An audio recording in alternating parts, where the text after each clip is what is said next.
Is it weird that out of all the tasks that we have to do as content marketers, content writing happens to be my best one? Tell me if I'm weird.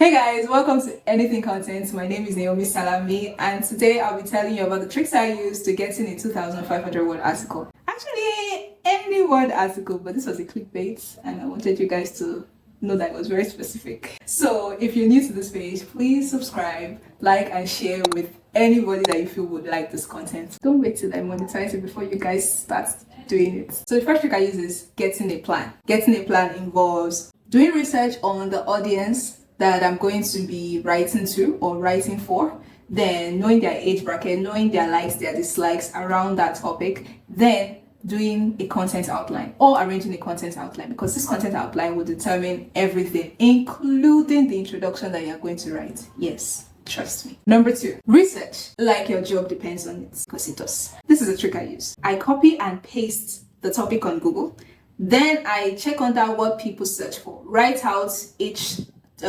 topic under that section, then do separate research around them. Now this number 2 is going to determine my number 3 step, which is focus on each topic like it's the main topic, because those are going to give you the length you need. You get like 500 words on that one, get another 500 words on that one. So you know, in fact, you would even be cutting down the article to size. Also, keep in mind the audience that you're actually writing for. Never let that leave your mind, because I'm a Gen Z. You know, I don't like to put that out there. If I'm writing for an older audience and I'm using certain slangs, they might not get it. I said might. You might get it, but you might not get it.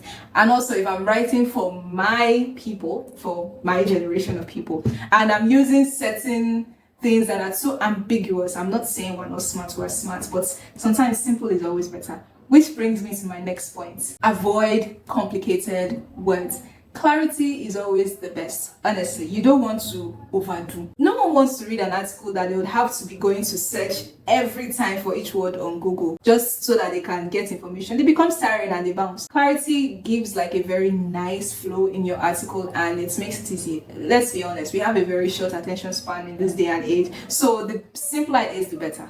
Get me? So the number 5 step I try to use case studies as much as possible. Well, not too much, but just the right amount so that people can visualize what you're telling them. The people reading your article might be people that already know about that topic really well, but just need a reference point. At the same time, there are people that might just be seeing that topic for the first time. They need to visualize it. They need an example to understand certain things. So examples, case studies, stories makes it better for your audience to understand. Number 6 step, take a break. This is very important, because after you've pieced your examples together, pieced your research together, and you want to move into editing, trust me, you are going to make mistakes. I don't pray for mistakes, but you're going to make mistakes. So the best thing to do at that point in time is to take a break. Sleep, take a walk. If you can't sleep, take a walk. If you can't take a walk, listen to music. Get your mind off the article for the time being, because you've fixated your eyes on your computer screen for a long time, and you might not see certain mistakes until someone else does. And trust me, you don't want your boss to see certain mistakes, because since that's gonna seem like you're incompetent, we don't want you to seem incompetent, do we? So for the next step, edit your articles through your eyes and through someone else's. Now, you're a professional, we know. I'm also a professional, but trust me, sometimes you have to let a second person into the whole thing.